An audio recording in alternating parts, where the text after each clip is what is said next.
قدر جميل حتم عليها القبول به كصديق دائم مدى الحياة، تشوه خلقي صاحبها منذ الساعات الأولى لولادتها.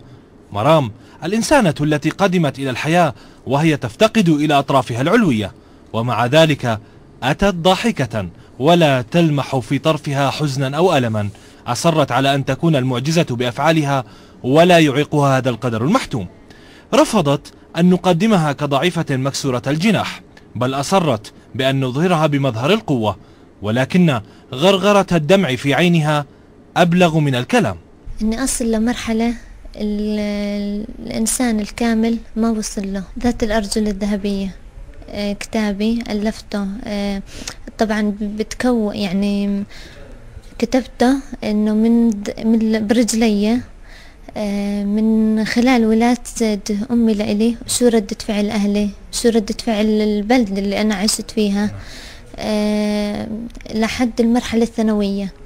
هوايات لا تناسب إمكانياتها، استهوت فكرها منذ أن كانت بجمعية الحسين، وعندما بدأت بممارستها واجهت الاستهجان من جهة والتأييد من جهة أخرى. أحلى هوايات كنت أمارس السباحة وركوب الخيل. هن أكثر هواية، يعني استغربوا ليه كيف بنت ما لهاش إيدين أول إشي بتركب على الفرس، وثاني إشي بتسبح. بس تحكي كلمة إنه العمد مش على الإيدين، يعني لا بركوب الخيل ولا بالسباحة. إذا لما تكون بالبركة مثلا العمدة على الدفع من وراء، إذا دفعت رجلك من وراء بتقدر تقدم لقدام. بركوب الخيل إذا قدرت تثبت رجلك على السرج بتقدر تحرك الفرس وين ما بدك. تحد كبير أخذت الغالية كما تحب أن تسمى على عاتقها فعله. عرفت على مجموعة من الدكاترة، إرشاد علم النفس اللي هو أبو سعود. كان يحكي معي هو دائما، فكنت أنا وياه إنه لما مثلا أزعل منه كنت أحكي له والله بوعدك وبتحداك إنه أول ما أصير أول يوم في الجامعة إنه ما أحكي معك بالمرة. قصة مرام جاءت على لسان والدها الذي بين لنا ماهية الآراء التي تضاربت حول مجيء من عانت الظلم قبل أن ترى عينيها الجميلتين النور. لما حملت أمها فيها كانت تضايق، تراجع الدكاترة يعني مباشرة.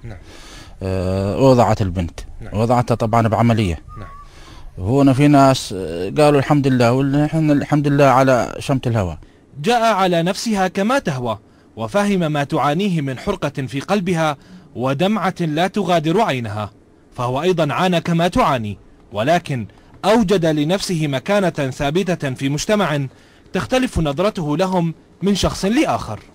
الوضع البيئي والنفسي اللي كانت تمر فيه مرام أعاق تقدمها لحين الاتصال بي وطلب المشورة، وبعد جلسة تبين أنه الإمكانات عندها موجودة، الدافعية موجودة، الاستعداد للعمل والمثابرة موجود، وما تحتاجه هو الرعاية. مرام ذلك الاسم الواسع الذي يخبئ معاني إنسانية وتحديات عظيمة. هي من تجاوزت مرحلة الإنجاز بوقت مبكر، وحملت معها منذ نعومة أظافر أرجلها مهمة شاقة تقتضي بضرورة إثبات هوية ذاتها، والتي أصرت على ترسيخها ببداية جديدة وبسرد متقن لأحداثها المؤلمة والمفرحة منها في الجزء الثاني من كتابها ذات الأرجل الذهبية.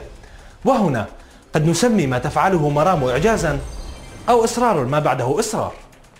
محمد رشيدات، التلفزيون الأردني.